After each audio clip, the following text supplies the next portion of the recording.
કેવો પસાડ્યો કે ફાટીને ચાર થઈ જઈ ને રસ્તો ભૂલી ગયા ચક્કર બક્કર તો નહીં આવતા ને દાદા ઓ દાદા દાદા બંછી પા કહું છું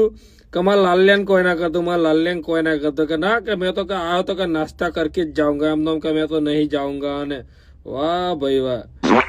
મગજની માં નહીં પડવાની હો એ તું એ જાનવર જ છે સમજી લેજે અને બધા કોઈ તમારાથી ફાટી ના પડતા હોય હા બે ઘઉં વટો પછી ખબર પડે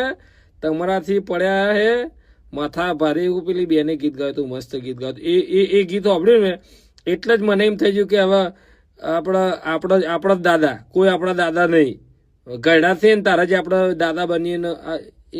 કોક વાત હતી એ જવા દો પણ ખોટી મસ્કરી નહીં કરવાની તમારો એરિયો કે અમારો એરિયો મૂળ તમે જાનવર જ છો એટલે ખોટી હલકી નહીં મારવાની અને શાંતિથી હવે ચક્કર બક્કર આવતા હશે ને ચણાની દાલ પલાળી જો વાગ્યો ને એ પાછો લગાવજો હો હા મને તો બહુ રીસ ચડે હવે પણ આપણો મારવો નહીં તને આગળ